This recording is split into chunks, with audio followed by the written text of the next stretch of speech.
Bueno, no hay pausa porque nos fuimos un poco de tiempo y ahora vamos al próximo panel. Flujo transfronterizo de datos, muy interesante, también alineado con los temas de firma digital y seguridad que vimos hoy, para lo cual tenemos un super panel, todos amigos.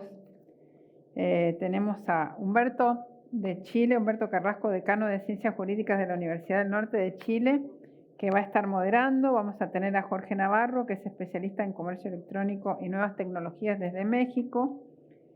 Y Maritza, que está en Perú, Maritza Yesenia Agüero, que es presidenta del Centro de Gobernanza de Internet USMP desde Perú. Tenemos México, Perú, Chile y Raúl, que debe estar, Raúl Echeverría, que es el director ejecutivo de ALAI, que debe estar en Montevideo, Uruguay. Así que es un panel multilatinoamericano. ¿Los tenemos ahí? ¿Estamos esperando? Un minuto, me dicen. Bueno, le pedí a Oscar la presentación, me parece una presentación súper interesante. Muy interesante lo que dijo de los protocolos abiertos. Yo siempre se lo menciono a mis alumnos. Imagínense si tuviéramos que pagar por cada vez que usamos los protocolos, todo el conjunto de protocolos TCP/IP. Internet no se hubiera desarrollado como se ha desarrollado hasta ahora y ha probado ser un modelo eficiente y que ha sido resiliente. Ahí está Maritza. Hola Maritza, querida. ¿Cómo está? ¿Cómo Hola están querida, ¿cómo todos? estás? ¿Cómo Buenas estás? tardes. ¿Todo bien Gusto allá? saludarlos. Muy lindo, muy bien. Bueno, Gusto me verlos, alegro. ¿ah? Igualmente, querida, a ver si algún día nos encontramos en algún lugar del mundo. Acá Adrián Por me supuesto. hace señas de allá lejos. Allá están todos. Al- ¿Aló? ¿Cómo les va? Hola Humberto, Olga, no querido. sé si me Hola escuchas. Raúl. Hola Jorge. Bueno, grandes amigos acá, todos en la pantalla. Espero que todos estén bien y con buena salud. Nosotros acá bien en un estudio de televisión transmitiendo nuevamente esta escuela virtual, esperando que en el futuro, justo recién estaba Oscar Robles Garay de la CNIC, nos contaba que están haciendo la reunión experimentalmente híbrida, a ver ya que se pueden reunir en Montevideo, así que pasaremos, esperemos en el futuro algo más presencial o quizá una mezcla. Por ahora estamos acá en la virtualidad. Les doy la bienvenida y le voy a dar la palabra a Humberto, que es nuestro moderador, y les agradezco muchísimo que hayan estado aquí con nosotros en esta escuela, en este panel, que estén con nosotros ahora. Muchas gracias, Olga, por la presentación. La verdad es que tengo la suerte de estar aquí coordinando, si usted quiere, moderando este panel con Jorge Navarro, ¿cierto? Raúl Echeverría, Maritza Agüera. Raúl lo conozco de hace muchos años.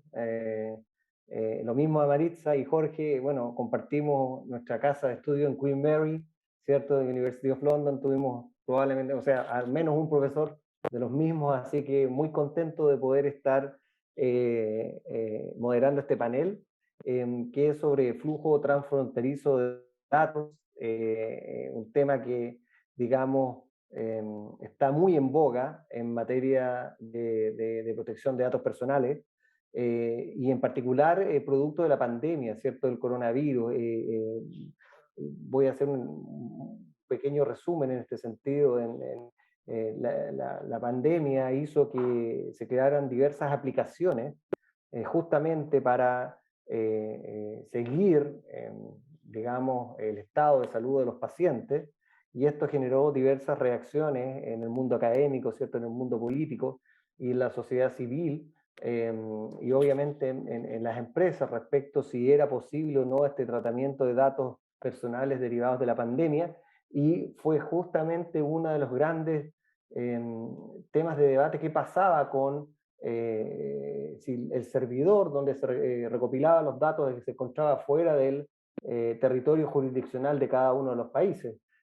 Hoy día, a modo de introducción, solo poner un ejemplo, en el caso chileno, ganó una licitación del registro civil una empresa china, supuestamente para la confección de los pasaportes y las cédulas de identidad nacionales.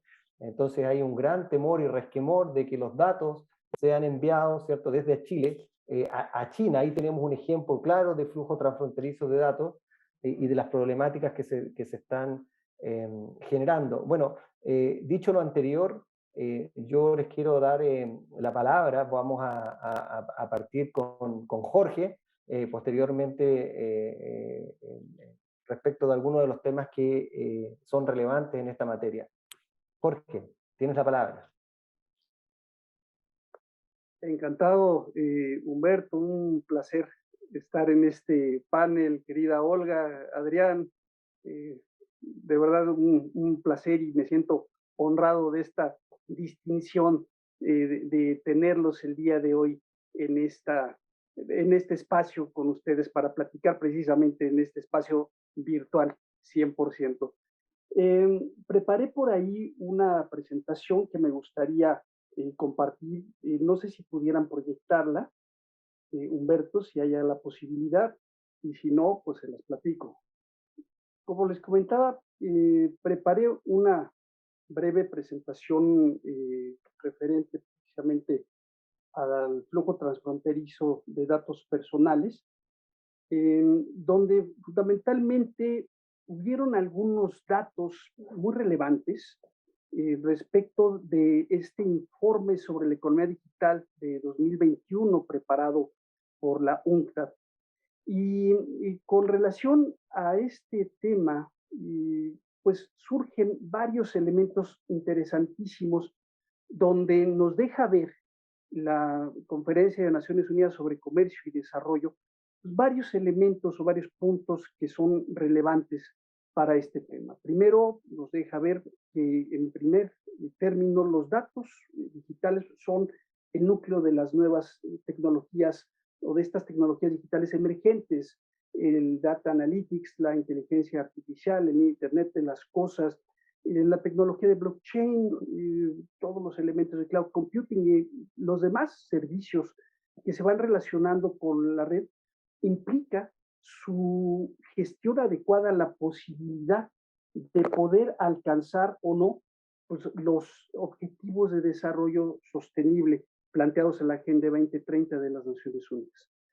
En realidad, el tema de la gobernanza, el tema de los datos transporterizos, impacta varios rubros, desde luego el tema mercantil, el tema de innovación, el tema del comercio económico, la distribución de las ganancias sobre precisamente estos negocios derivados de la digitalización masiva, pero también no podemos pasar de lado las implicaciones que tienen para efectos de los derechos humanos, la protección de datos y desde luego aspectos de seguridad nacional. Es difícil poder medir los datos, los flujos de datos personales, pero lo cierto es que ha habido un crecimiento exponencial que se ha catalizado a partir de la pandemia. Se está estimando aproximadamente que cerca de, o sea, para 2022 va a haber una proyección superior en tráfico de Internet a lo que fue todo el tráfico cursado en Internet desde su surgimiento hasta 2016. El ancho de banda global, que es el parámetro que se utiliza para medir precisamente los flujos de datos transfronterizos, se incrementó en 2020 tan solo, imagínense, el 35%.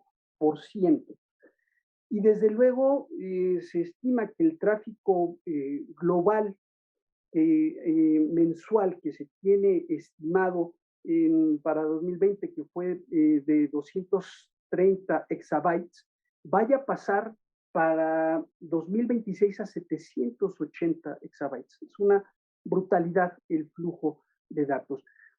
Ahora, medir el tráfico de Internet pues, es complicado. El parámetro, como les comento, más utilizado es el del ancho de banda internacional, pero el problema que nos plantea esta medición es que no podemos saber realmente la dirección de los flujos de datos, cómo será. En el caso que planteaba Humberto, por ejemplo, con esta empresa china que estará eventualmente implementando el sistema del servicio de pasaportes, pues estará ubicado, habrá un cruce transfronterizo de Chile a China. Pero también otro aspecto importante es que es difícil a partir de esta medición poder encontrar la dirección de los datos, así como la naturaleza y la medición de la calidad de los mismos.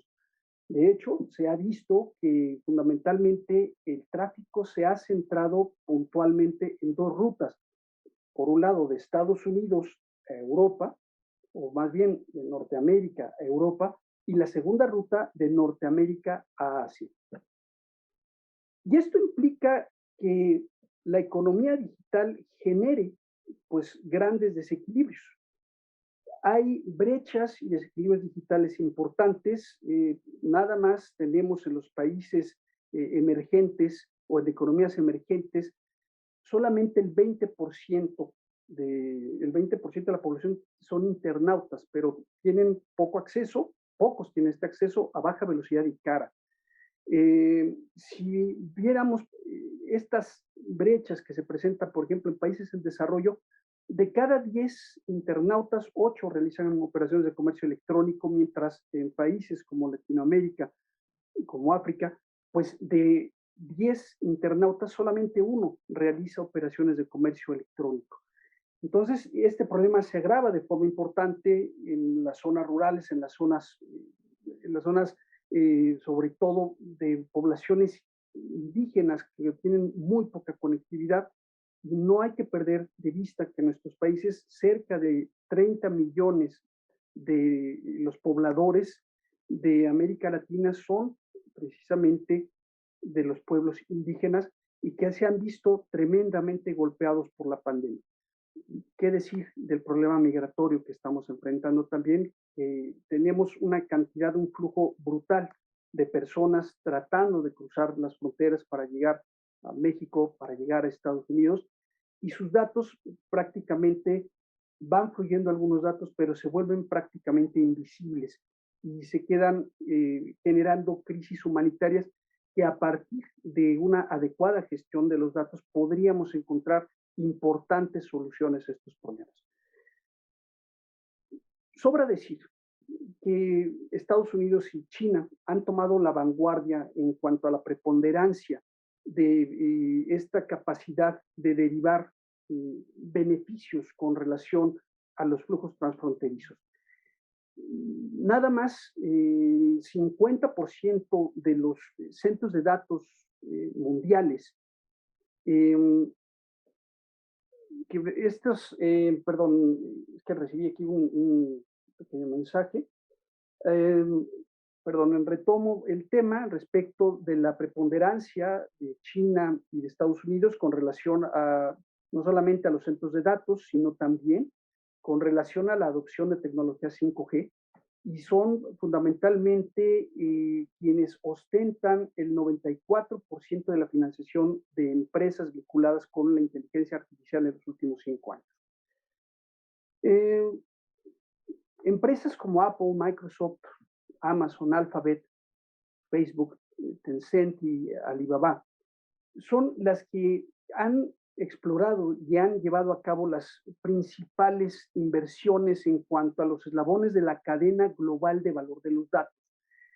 Desde la recopilación de cara al usuario, pasando también por los aspectos de la transmisión de los datos, inversiones en cable submarino, inversiones también permítanme un segundo, perdonen, en cuanto a almacenamiento de datos, también ha habido una inversión muy importante y pues vemos que en realidad las corporaciones que hemos mencionado, pues lejos de ser únicamente plataformas digitales, en realidad se han convertido en corporaciones globales con un ámbito planetario, con un enorme, enorme poder financiero, tecnológico, de mercado y con grandes cantidades de datos que se encuentran utilizando respecto de sus usuarios.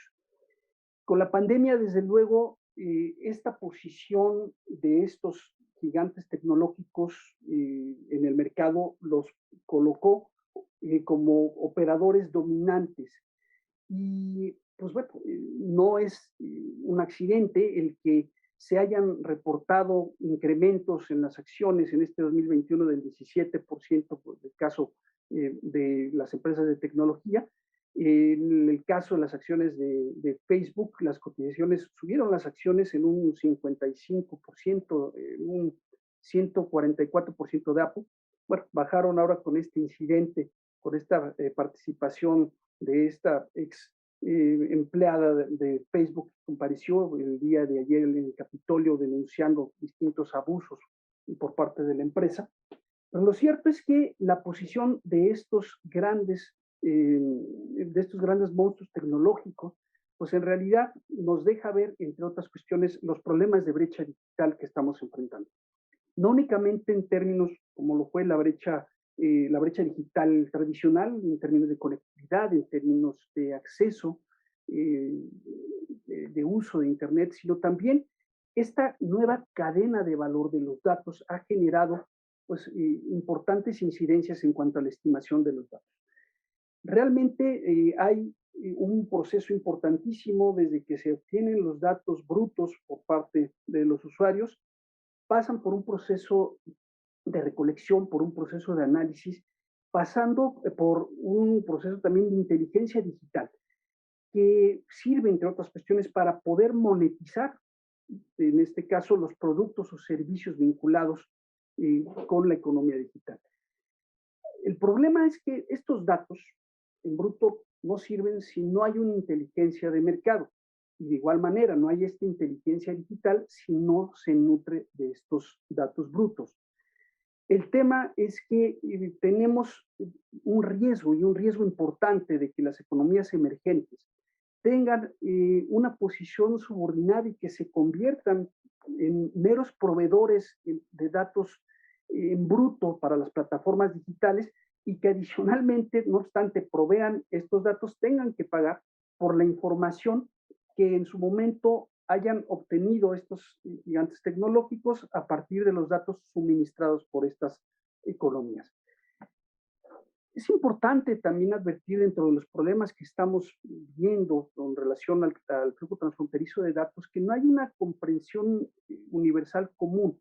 Hay diferencias importantes y debemos de tener en consideración que los datos, al ser este bien intangible, es difícil categorizarlos de la tradicional conceptualización de bienes y de servicios.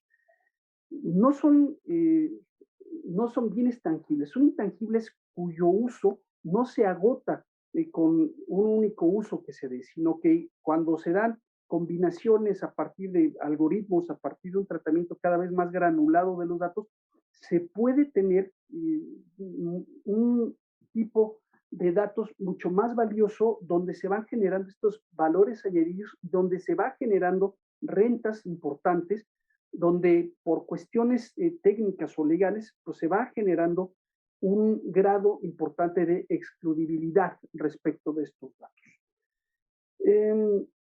Adicionalmente, no debemos de perder de vista que los datos personales o los datos más bien tienen una naturaleza multidimensional. Es decir, tienen esta perspectiva económica donde pueden generar o aportan un valor privado para quienes los recopilan, controlan los datos. Sin embargo, también se genera un valor social para la economía. Sin embargo, la distribución de los beneficios que se obtienen de estos tratamientos pues, es muy desigual. De hecho, existe, reitero, esta dimensión no económica que es muy importante que se pueda proteger y que abarcan los temas, como dije, de protección de datos, los temas de los derechos humanos, la seguridad nacional. Y en general, esto nos va llevando a la necesidad de generar un nuevo modelo de gobernanza de los datos que tenga realmente un carácter global. Tenemos tres modelos fundamentales, un modelo en Estados Unidos donde se privilegia el tema de autorregulación por parte de los particulares. Tenemos adicionalmente un modelo como el de China que se centra fundamentalmente en un control de datos ejercido por el gobierno. Y en el caso de la Unión Europea, un modelo que está centrado en los derechos de los usuarios, de los titulares de los datos. Y realmente hay una coexistencia, pero esto es un Frankenstein en muchas ocasiones muy disfuncional que no camina de manera armónica y que es muy importante que se vayan generando espacios de debate donde puedan coexistir estos enfoques distintos adoptados por la regulación. Simple y sencillamente, la gobernanza global de los datos puede permitir la compartición de datos a nivel global y que estos datos sean concebidos como bienes públicos que permitan, entre otras cuestiones, afrontar los retos fundamentales que presenta la humanidad, los temas de pobreza, los temas de salud, los temas de hambre, el cambio climático. Y esto también puede incentivar una coordinación técnica transfronteriza que es fundamental para evitar que se vaya generando una fragmentación mayor de la infraestructura y de los espacios digitales. Igualmente, también esto va a cobrar relevancia en la medida en la que tecnologías como la 5G o como el Internet de las Cosas vayan igualmente teniendo mayor permeabilidad en, en nuestra vida cotidiana y desde luego con esta digitalización desencadenada que ha propiciado el COVID. Desde luego, las tendencias se van a ampliar en cuanto a las posibilidades de recopilación y de monetización de los datos a nivel global. Es muy importante que se genere este diálogo o esta definición de las reglas del juego a nivel global, puesto que existe al día de hoy pues una preocupación relevante en cuanto a la falta de transparencia en la cadena de valor de los datos y la distribución desigual que desafortunadamente se da en cuanto a los beneficios generados por los datos. También hay que decirlo que la proliferación de la regulación o de regulaciones nacionales implica mucha incertidumbre para las operaciones transfronterizas y eleva también los costos de cumplimiento normativo, sobre todo para el caso de las micro, pequeñas y medianas empresas que constituyen aproximadamente el 80% de las empresas a nivel Latinoamérica. La naturaleza interconectada, el alto grado de interdependencia global que se tiene con relación a la economía digital, hace que las políticas nacionales que se vayan adoptando tengan efectos e impactos prácticamente en todos los países donde existe este flujo de información. Desafortunadamente, la ausencia de un marco homologado de regulación ha generado, entre otros puntos, pues que se haya privilegiado un modelo de autorregulación donde las empresas que se autorregulan pues generan condiciones benéficas o en su beneficio, descuidando desde luego los intereses del público y de los usuarios. Es muy importante que, dado el papel que van cobrando las empresas tecnológicas y que procesan este tipo de información, pues vayan teniendo un contrapeso con relación a más participantes y un modelo multi-stakeholder como se da en el tema de gobernanza de Internet vaya teniendo mayor relevancia en este modelo de gobierno y también que se genere, entre otros puntos, una evaluación exhaustiva y coherente de los riesgos, de las vulnerabilidades y de los resultados que los modelos de negocio que han adoptado estas plataformas digitales sean considerados de manera global, de forma que se pueda generar o se pueda garantizar que estos conocimientos por parte de los usuarios de las empresas que tengan o que busquen beneficiarse de esta economía o de estos flujos transfronterizos puedan ayudar a que se disminuyan estas brechas que han tenido un arraigo por muchos años y que adicionalmente la representatividad que deben de tener, en este caso, todos los países, sobre todo los países en desarrollo respecto de cómo se va delimitando la arquitectura global de Internet, el futuro de los datos transfronterizos, pues no sea un monopolio únicamente de unos cuantos. Y con esto, cedo la palabra a mis demás compañeros de panel. Muchísimas gracias. Muchas gracias, Jorge. Muy, muy interesante tu presentación. La verdad es que yo creo que nos has dado un muy buen enfoque. Hay que destacar, ¿cierto?, estos tres distintos modelos, ¿cierto?, entre el modelo de Estados Unidos, el modelo, ¿cierto?, chino y el modelo de la Unión Europea, que yo creo que son relevantes porque son los más influyentes, ¿cierto?, a nivel mundial. Así que se agradece en el fondo su presentación y la contribución. Ahora voy a dar la palabra a Maritza Agüero respecto del tema, y posteriormente, ¿cierto?, nos dará su opinión Raúl Echeverría respecto a lo que entiende también él por el flujo transfronterizo de datos o algunos de los temas que tú tocaste que a lo mejor pueden ser interesantes de analizar. Maritza, tiene usted la palabra. Muchísimas gracias, Humberto. Un saludo para todos. Muchas gracias, Olga y Adrián, por la invitación. Y bueno, en verdad este tipo de iniciativas son espléndidas y fundamentales, de necesario día a día, en verdad.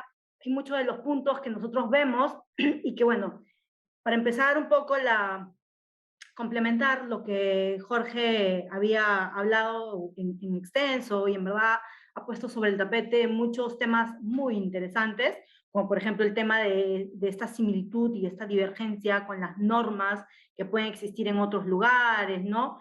El tema del flujo transfronterizo, bueno, en verdad tiene varias aristas. Voy a enfocar desde el punto de vista no solo peruano, porque en general la norma peruana toma mucho de la norma de muchos ordenamientos, es estándar en cuanto a terminología, con determinados matices.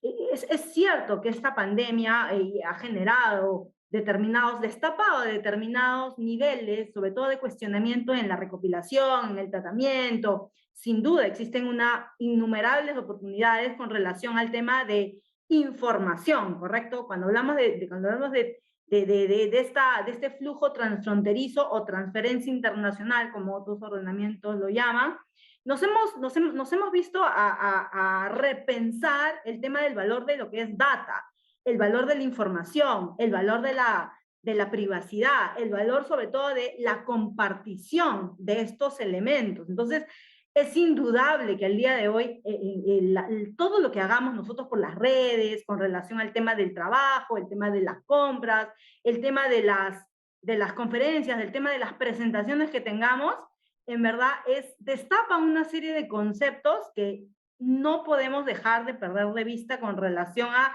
la compartición de la información, la compartición de los datos personales. Es decir, y en general, por lo menos la norma peruana, y es un compartir con otros ordenamientos, cuando se habla de dato personal, hablamos de aquel elemento que permite identificar o te hace identificable, ¿correcto?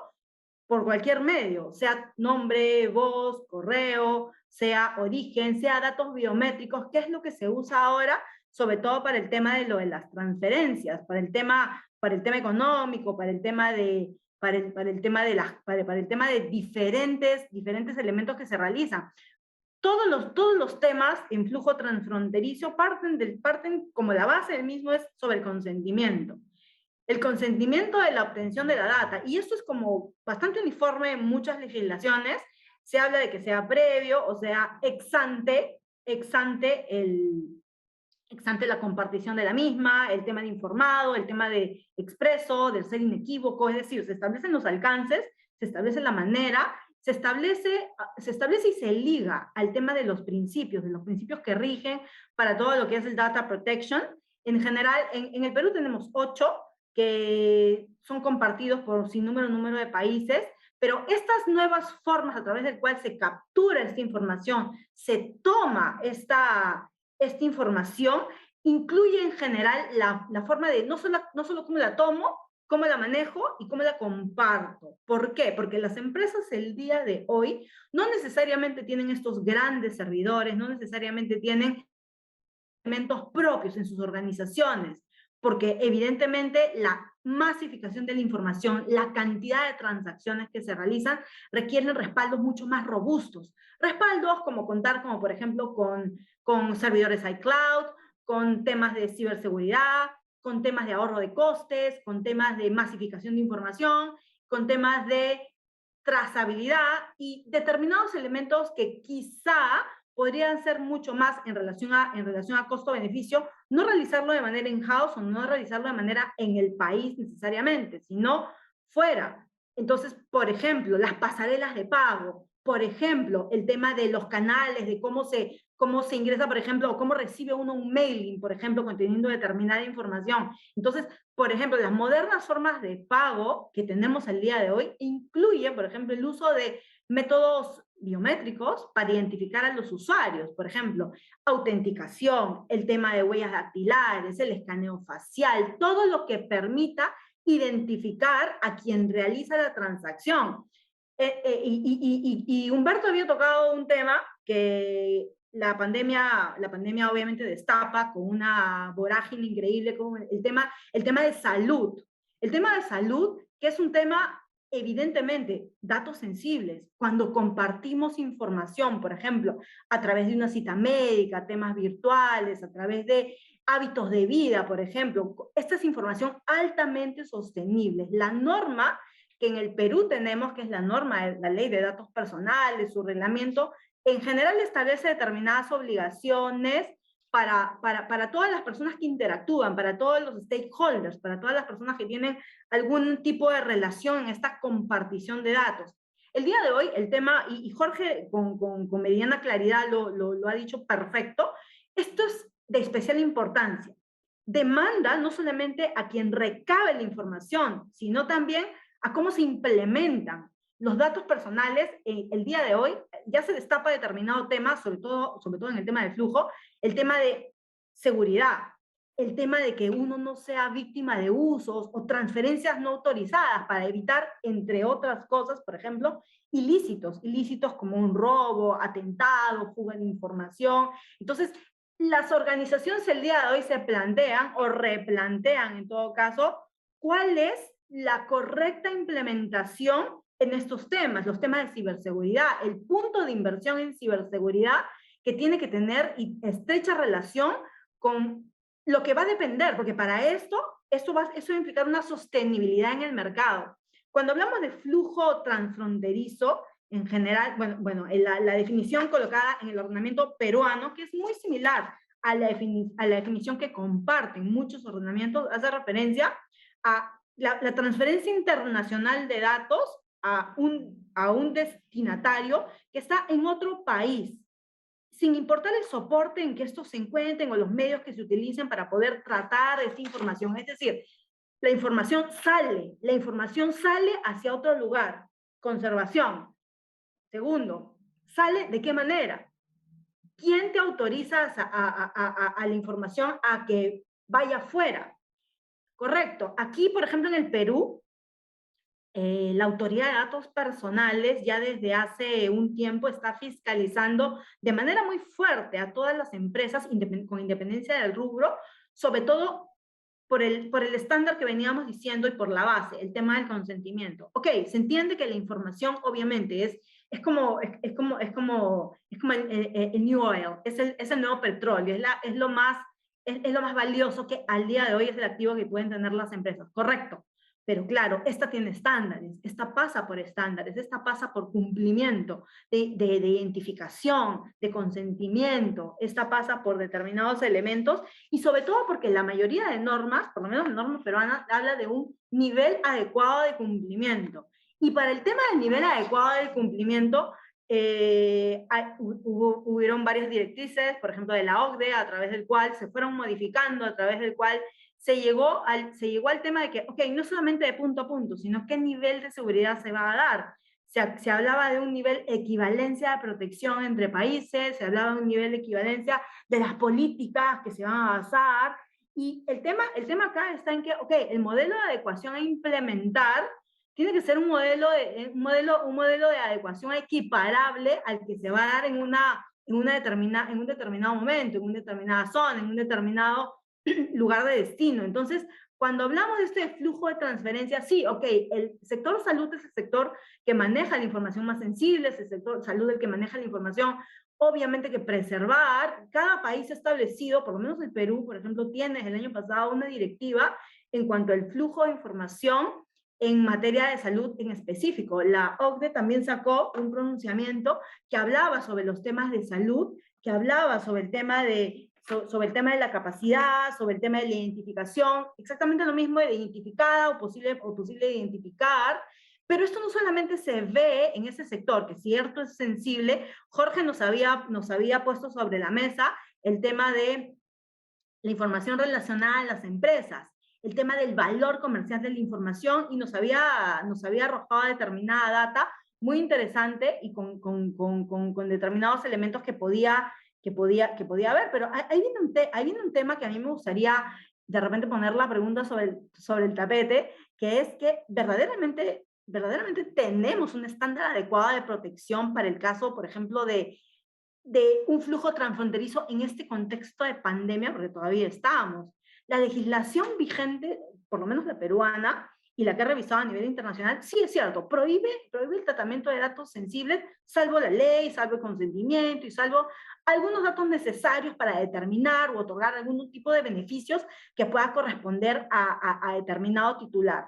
Ok, pero pensemos, por ejemplo, en otro tipo de responsabilidades, pensemos en otro tipo de interacciones que se requieran. Entonces, estamos o sea, necesariamente siempre podemos resguardar, por más medidas que podamos tomar, tener un resguardo diligente y la confidencialidad de la información entregada.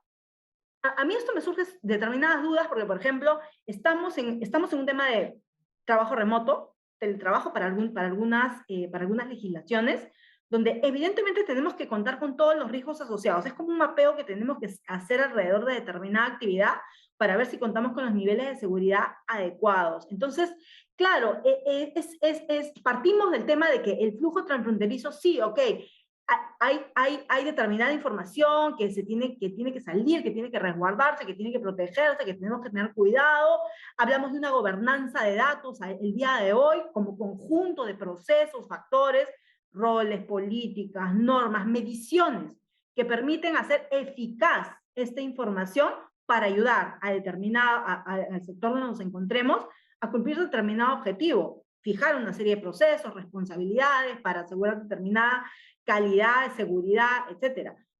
Pero tenemos que pensar y poner el tema de, ok, ¿qué acciones en concreto? Necesitamos unificar este tipo de legislaciones.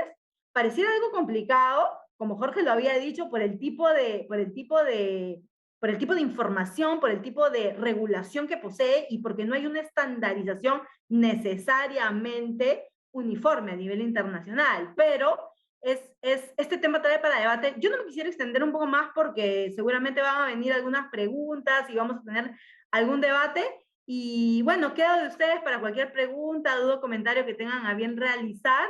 Y bueno, encantada de estar participando aquí. Muchas gracias, Humberto. Muchas gracias a los organizadores y a mis colegas y amigos de este panel.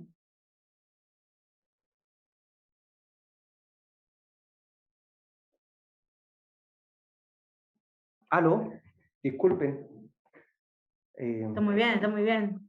Sí. Me vinieron a preguntar que estoy acá en mi oficina, en mis obligaciones de decano, y justo me vinieron a tocar. Así que les pido disculpas por esa interrupción. Muchas gracias, Maritza. Yo quería agradecerte, ¿cierto?, de hablar de, ¿cierto?, la protección de datos, el concepto de datos sensibles, el concepto, ¿cierto?, que dice que se ha tomado de distintas legislaciones, pero las definiciones son de estándar, ¿cierto? Después me gustaría preguntar si en el fondo solamente protege a las personas naturales o tal vez protege a las personas jurídicas. Ese es un tema que ha sido de amplia discusión en Chile y en Europa, yo creo que también. Así que, pero de todas maneras después vamos a abrir esta ronda a un debate, ¿ya? Y ahora vamos a dejar la palabra a Raúl Echeverría, quien desde su amplia experiencia, ¿cierto?, en el sector, ¿cierto?, de Internet, nos puede, ¿cierto?, ofrecer su visión respecto al flujo transfronterizo de datos personales. Gracias, Humberto. Buenas tardes a todos los que están siguiendo estas transmisiones. Muchas gracias a los organizadores por la invitación. Un gusto compartir con Maritza y con Jorge este panel, contigo, Humberto, también. Muy buenas las presentaciones. El último es habitualmente que le toca ajustarle el tiempo, ¿no? Así que trataré de ser lo más breve posible. Creo que, bueno, es importante entender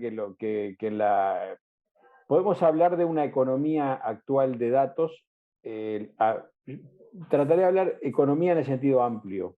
O sea, hablemos de economía no solo en lo que tiene que ver con negocios, sino en cómo funciona un poco el sistema. Y decir, bueno, no solo son los negocios que dependen del flujo de datos o de la utilización de datos, sino que también son los servicios públicos, servicios educativos, recreación, y que también los datos hoy son utilizados ampliamente tanto por las industrias innovadoras como por las industrias tradicionales. Maritza hablaba muy bien, ponía algunos ejemplos. Yo pensaba mismo en lo que hacemos todos los días, ¿no? Yo trabajo en una organización donde tenemos un sistema de trabajo distribuido y por lo tanto intercambiamos información todo el tiempo, pero nos nutrimos también de información de terceros y le damos información a terceros. Todo eso son datos que circulan y también, bueno, tenemos nuestros proveedores de servicios, consultores, partners, y todo eso genera volúmenes de información que circulan por la red, muchas veces acompañado también de transacciones, como decía Maritza. Bueno, todo eso necesita de que eso pueda funcionar, ¿no? Como también, bueno, los sistemas, las pasarelas de pago. Yo pensaba en las MIPYMES, en todo el trabajo de las MIPYMES hoy que a raíz de la pandemia han tenido que pasar sus servicios y sus producciones a una manera, sus relaciones con sus clientes a una manera virtual, para lo cual las transacciones monetarias, fundamentalmente de montos pequeños, son fundamentales. Y todo eso involucra un montón de información que circula por la red. Entonces, eso es lo primero que tenemos que entender, no nosotros que estamos aquí, sino que tenemos que entender como en un nosotros más colectivo. Fundamentalmente los desarrolladores de políticas tienen que entender no solamente que se tienen que focalizar en los desafíos que imponen estas circulaciones de datos, sino también en los beneficios que generan y no solo los beneficios, sino también las que son una condición sine qua non para el funcionamiento de muchas actividades.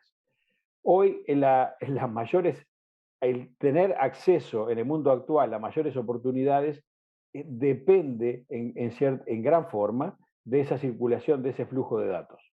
Entonces, el problema, bueno, hay acuerdos comerciales internacionales que rigen el comercio de servicios y flujo de datos, como por ejemplo el Acuerdo General sobre el Comercio de Servicios, el AGCS.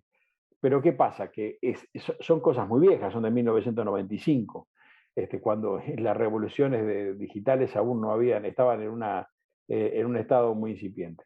Entonces, bueno, se necesitan nuevas normativas y es natural que por lo tanto los gobernantes, los reguladores, los legisladores se preocupan de cómo ofrecer garantías a los ciudadanos en este nuevo contexto.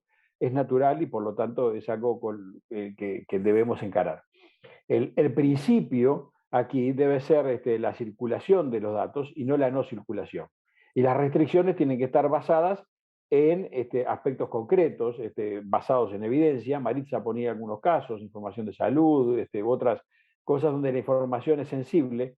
Entonces, bueno, es natural que debemos hacer eso, debemos tomar esas situaciones concretas, analizarlas, basadas en la evidencia y ver también los costos de esas implementaciones, de las implementaciones de las políticas, ¿no? Porque a veces naturalmente uno tiende a un approach, a un enfoque muy garantista de esto y ver cómo proteger a los ciudadanos en toda la casuística de las posibilidades diferentes de situaciones que se pueden dar, pero para cubrir toda esa casuística también los enfoques que tenemos que tomar son muy amplios y a veces los impactos negativos o los efectos negativos pueden ser mayores que los beneficios.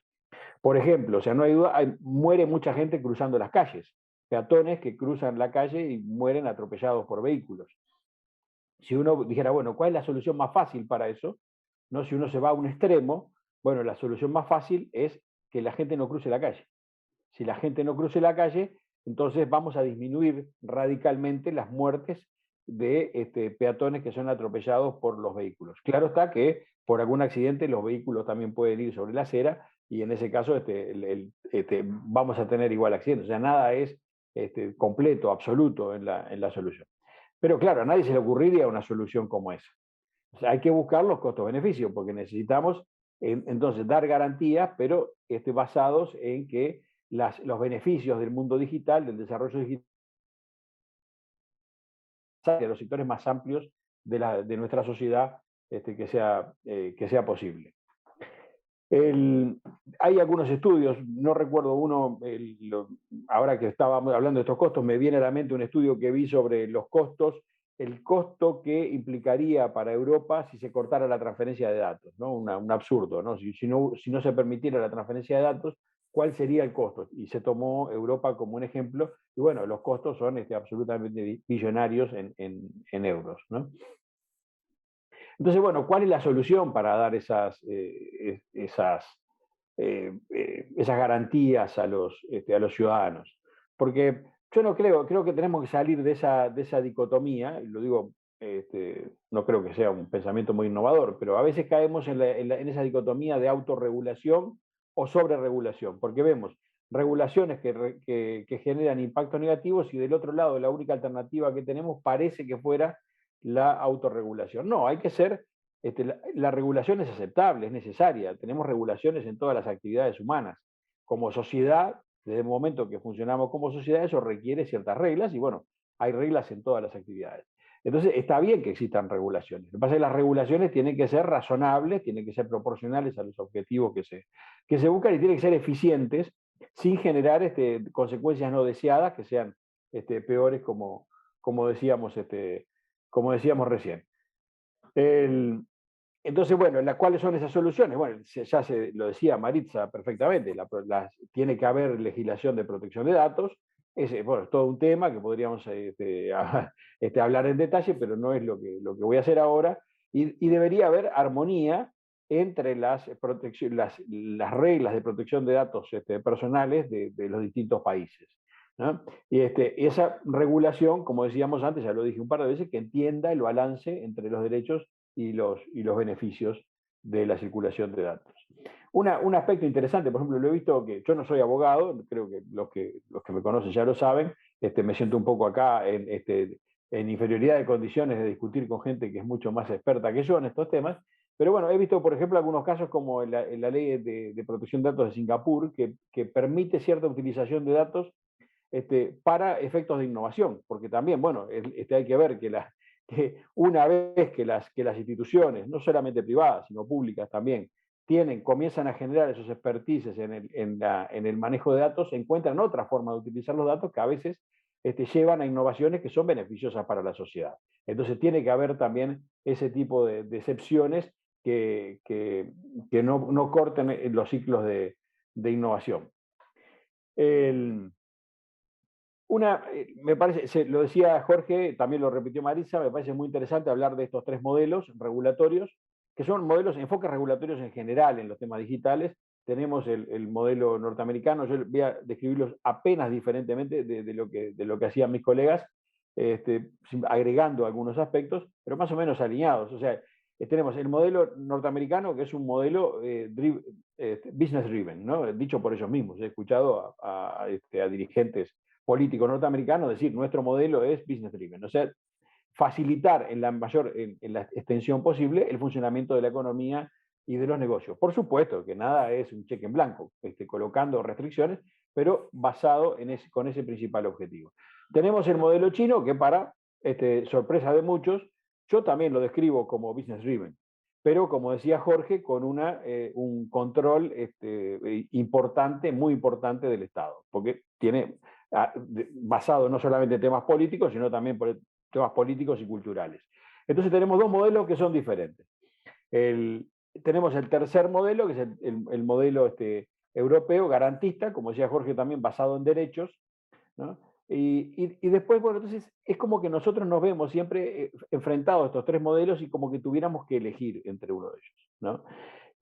Yo creo que ninguno de esos modelos encaja con los objetivos que nosotros debemos tener como región.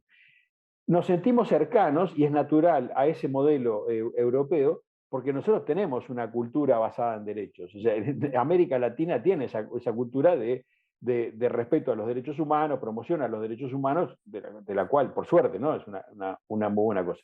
Entonces, está bien que en nuestros objetivos de esas políticas regulatorias, objetivos de política pública en general, el respeto y la promoción de los derechos juegue un papel importante, que sea uno de los objetivos fundamentales. Pero a diferencia de otras regiones, para nosotros también otro objetivo fundamental que también está vinculado a los derechos humanos es el desarrollo. Entonces tenemos que ver, o sea, no es lo mismo, o sea, podríamos decir que en Europa podemos ver la regulación como un objetivo en sí mismo. Es el rol que tiene Europa en este ecosistema, de jugar un papel de regulador. Pero nosotros no queremos ese rol, nosotros queremos un rol de respetar, de promover el respeto de los derechos, pero al mismo tiempo de que seguimos potenciando, no solamente no bloqueando, sino potenciando nuestras posibilidades de desarrollo. Eso nos coloca en un sitio diferente donde claramente ninguna de las tres soluciones que nos presentan son las apropiadas para nosotros y tenemos que generar soluciones alternativas. Algunas de las restricciones que se colocan, incluso, por ejemplo, bueno, se hablaba de algunos, concuerdo con Maritza que la localización de datos no es una solución, es una de las barreras que a veces se coloca por la falta de marcos globales. Bueno, a veces, bueno, en las innovaciones que se hacen en los marcos jurídicos a nivel local, muchas veces algunos piensan de buena fe que exigir cierta localización de los datos a nivel nacional es una forma de dar más garantías. Pero esa localización, primero, es injusta desde el punto de vista económico, porque los que pueden cumplir con esos requisitos son las grandes corporaciones, es cerrarle caminos a los nuevos entrantes de la economía digital, a las pequeñas empresas, medianas, incluso esas grandes empresas que son para nosotros en la región, que en el contexto global siguen siendo muchas veces empresas medianas. Bueno, que se encontrarían ante dificultades muy grandes, pero también tiene dificultades desde el punto de vista de los derechos, porque nosotros no queremos que ciertos datos estén localizados dentro de un país, sometidos a la jurisdicción de ese país, poniéndolos a los ciudadanos bajo una posibilidad de un escrutinio especial si son de países que no tienen una situación de respeto y garantía a los derechos individuales consolidados, porque democracias hay muchas, pero también primero hay países que no son democracias y hay países que son democracias, pero hay de todos los colores. Democracias que son un poquito más firmes, otras que son muy firmes, otras que son más débiles, ¿no? Es natural. Entonces, bueno, el nivel de riesgo o de exposición de los ciudadanos ante la localización de los datos en su país también puede ser muy complicado, ¿no? y negativo. Entonces, esas barreras tenemos, por un lado, los problemas de la localización forzada de datos y por otro lado también el problema de la fragmentación de Internet. ¿No? Poner reglas que no sean compatibles o que no sean armónicas a reglas de otras jurisdicciones nos puede generar un problema de fragmentación y aislación.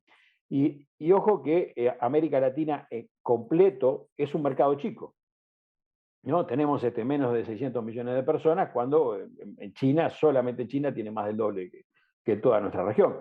Entonces, y además nosotros no tenemos un mercado único, no tenemos un mercado único regional. Entonces quiere decir que ese riesgo de fragmentación nos puede llevar a realmente comprometer las posibilidades y el potencial de desarrollo de nuestro país de una forma muy importante, muy severa. Entonces, bueno, ¿cuál es la conclusión de todo esto? Me parece que no voy a competir con las exposiciones brillantes de mis colegas, pero desde mi punto de vista, las conclusiones son: está bien pensar en los derechos, hay que pensar en los derechos en la misma medida que pensamos también en nuestros objetivos de desarrollo. Tenemos que buscar modelos regulatorios que no necesariamente son esos tres que nos presentan en el menú habitualmente.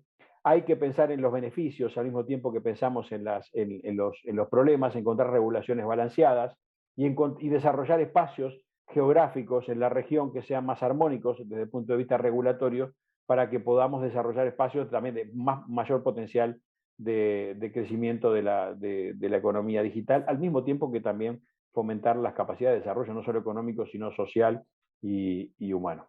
Así que muchas gracias. Muchísimas gracias, Raúl. Si tú no hubieras dicho que no eres abogado, nadie se hubiera dado cuenta. Porque la verdad es que tu exposición estuvo a la altura de cualquier jurista. Muchas gracias. Viniendo de ti, Humberto, lo tomo como un elogio importante. No, eso es de verdad que es un elogio. Así que muchas gracias. Muy, muy interesante tu visión. Se nota que hay una visión, yo diría que viene de la experiencia, del conocimiento, de los viajes, ¿cierto? De lo que haces tú, ¿cierto? En el día a día. de tus distintos roles que has desempeñado en Internet también. Entonces, es bien interesante. Y la verdad es que me quedé convencido de este modelo balanceado que propone Raúl Echeverría. Y yo creo que tampoco está tan lejano a lo que decía Jorge o lo que decía Maritza. Lo que pasa es que tú fuiste un poquito más preciso en ese tema. Los otros colegas, Jorge y Maritza, pusieron su énfasis en otros aspectos del flujo transfronterizo de datos. Querida Olga, te quería preguntar si hay alguna pregunta desde nuestros participantes en la escuela para este tan atractivo e interesante panel. Sí, señor, hay preguntas. Me gusta, Angélica de Perú, Angélica Castillo de Perú pregunta: me gustaría escuchar proyectos de flujo transfronterizo que hayan realizado los ponentes y las lecciones aprendidas de estas experiencias. Creo que la pregunta es para ti, Maritza, ¿no? ¿O parece que es para todos? Para el panel. Es en general, pero si me permiten, claro. ¿sí? En general, con el proyecto de flujo transfronterizo, en el Perú no ha habido modificación adicional a la norma, más que la norma modificada del 1353, el decreto legislativo, pero ya data hace bastantes años. Proyecto adicional no ha habido. En relación a alguna modificación, algún cambio, alguna mejora, no.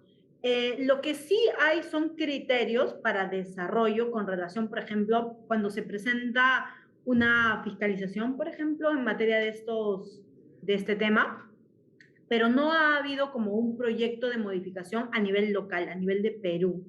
Pero en general lo que se tiene es uniformizar el criterio, porque vamos, lo que nosotros aplicamos está bastante alineado con los criterios internacionales, sobre todo el criterio europeo, con la modificación que, por ejemplo, el GDPR tuvo, por ejemplo, no afectó a nuestra legislación. Es interesante poder replantear algunos escenarios que uno lo ve en el día a día, como por ejemplo cuando un cliente viene y te pregunta: he recibido una fiscalización con relación a este tema y que por ejemplo tengo un acta en el que se verifica que me están requiriendo determinada información, más que todo en la parte práctica, pero no tanto a nivel de un cambio necesario que se tenga que dar, por lo menos a nivel de Perú. Gracias, Maritza. ¿Algún comentario, Raúl? Raúl está pidiendo la palabra y después Jorge. Sí, bueno, recientemente estuvimos involucrados, nosotros participamos en las discusiones de la Ley de Protección de Datos de Ecuador, que es bastante reciente, y entonces ahí, bueno, me parece cuando la persona que hace la pregunta dice proyectos de flujos de datos transfronterizos en los que hemos estado involucrados, yo creo que es estar involucrado a veces en cuáles son los impactos en las discusiones de leyes locales, los impactos en el flujo transfronterizo. Entonces, por ejemplo, supónganse que en una ley bueno, fue una de las cosas que discutimos en el caso de la ley de Ecuador, que en el proyecto inicialmente se ponían restricciones demasiado grandes desde nuestro punto de vista para la protección, para el manejo de datos de menores. Entonces, si uno pone esas restricciones, que son restricciones mayores que las que incluyen los estándares internacionales, y luego dice, bueno, solamente para que se pueda transferir los datos personales, tiene que ser a jurisdicciones que tengan niveles de protección de datos similares a los nuestros, entonces en ese caso uno está de alguna manera complejizando, poniendo obstáculos al flujo de datos. Entonces ese tipo de cosas son en las que uno está muchas veces involucrado en el día a día.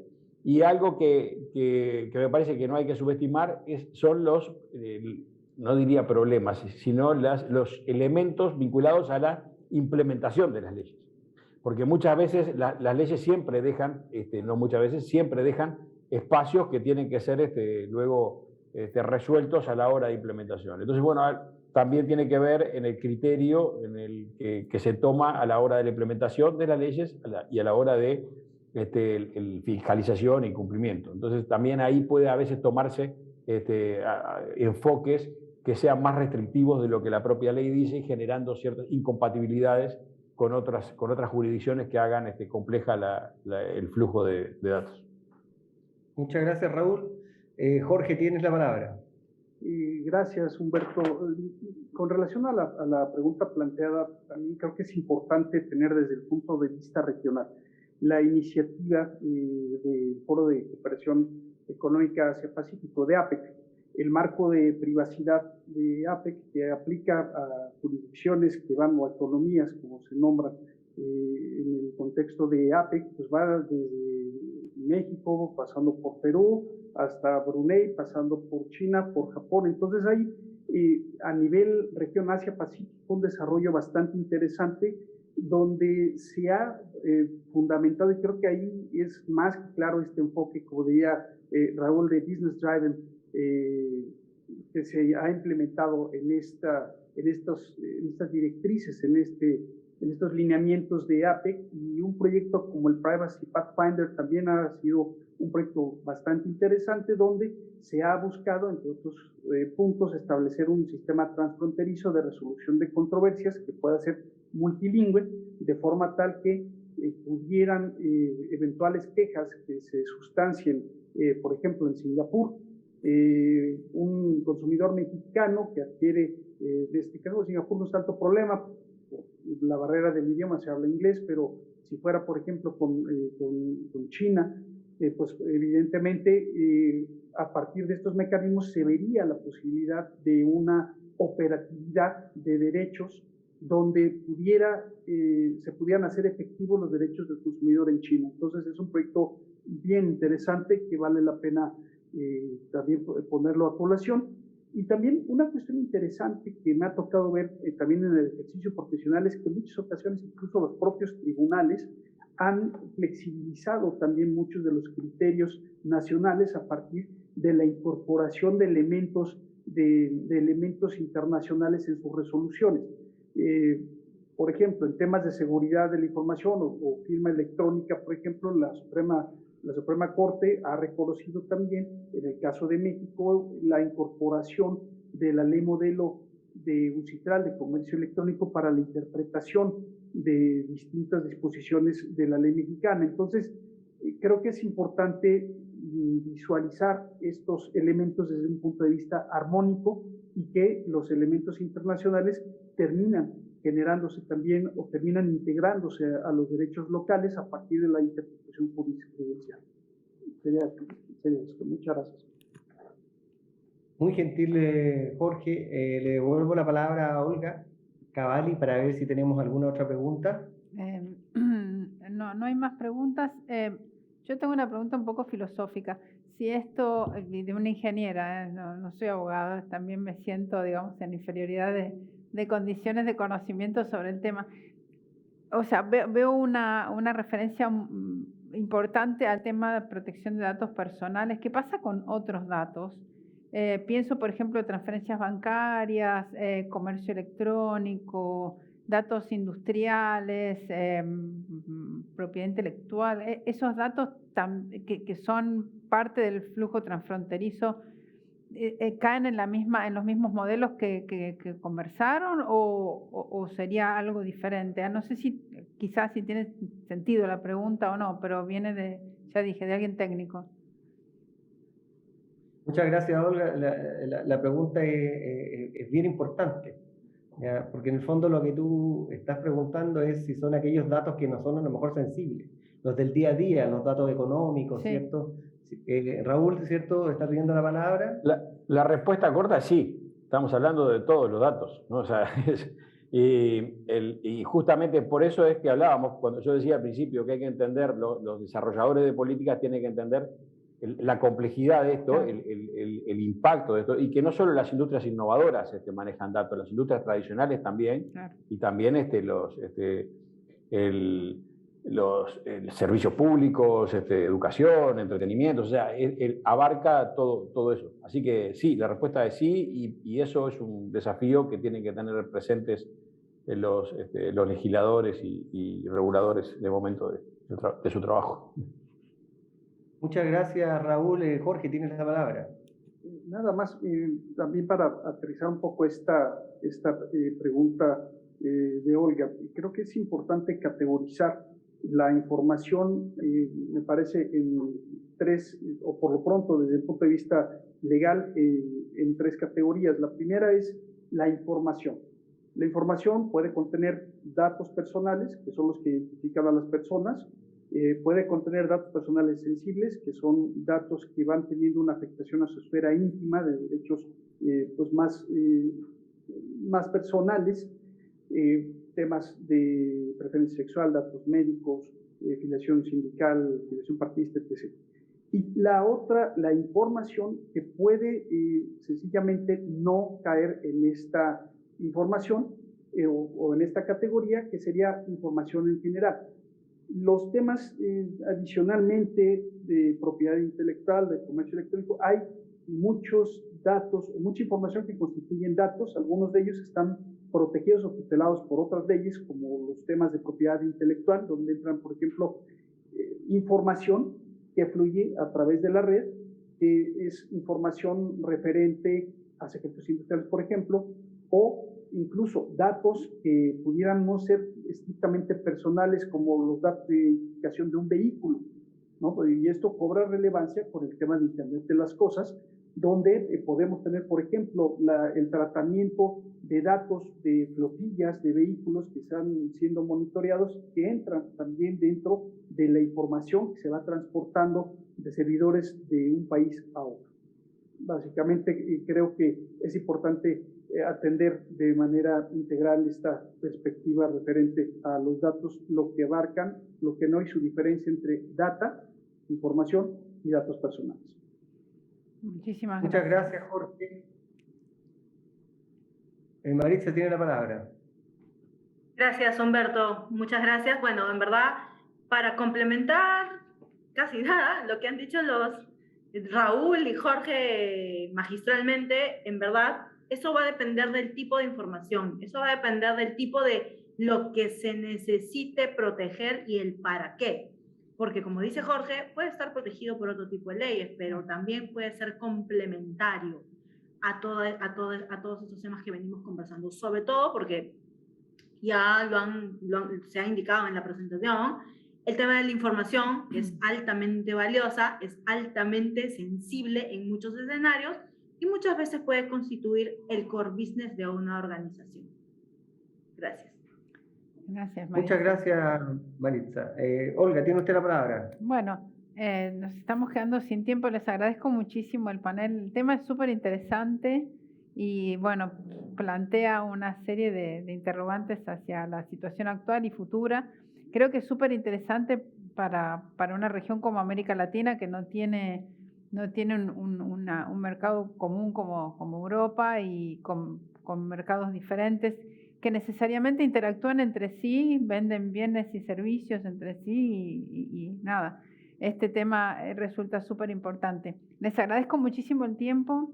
En especial también le quiero agradecer a Raúl y a Lai el apoyo como sponsor a la escuela, que es muy apreciado, porque gracias a eso podemos tener este estudio de televisión y la transmisión diferente que hemos hecho de este evento, tratando de generar un poco más de diferencia visual a todos los eventos virtuales que hay hoy por hoy. Gracias, Humberto, por la moderación. Gracias, Jorge. Siempre te extraño, hace mucho que no nos vemos, pero bueno, ya nos encontraremos. Igual Maritza y Raúl, también a Humberto lo extrañamos. Ya nos veremos en algún lugar. Les mando un abrazo, también un saludo acá de Oscar y Adrián y todo el equipo en Buenos Aires. Y bueno, les deseo que estén en bien de salud, que sus familias estén bien, y espero que la pandemia pase y nos volvamos a reunir en algún lugar del mundo. Y muchísimas gracias por la participación. Luego, y gracias a ustedes. Gracias. Chao. Un buen resto de Un semana. abrazo a todos Gracias, virtuales. abrazo. Chao. Bueno, gente, tenemos unos 15 minutos hasta el próximo panel, el último del día, un panel súper importante sobre cibercrimen, y con participantes muy interesantes. Adriana Costa, que trabajó muchos años en Interpol y ahora está en la Seguridad de División Informática de la Policía Federal Argentina. Horacio Asolín, que es titular de la Unidad Fiscal Especializada en Ciberdelincuencia de Argentina, y Daniela, que es fiscal coordinadora de la Unidad Fiscal de la Ciudad de Buenos Aires. Y lo va a moderar nuestra querida Sandy Palma, que ha estado ayudándonos con los tweets, que es la CEO de Honduras Cibersegura desde Honduras. Así que bueno, en 15 minutos nos vemos a las 6:15 de Argentina, 4:15 de Colombia, Ecuador. Nos vemos en 15 minutos y es el último panel del día. Gracias por estar y gracias por las preguntas que hacen.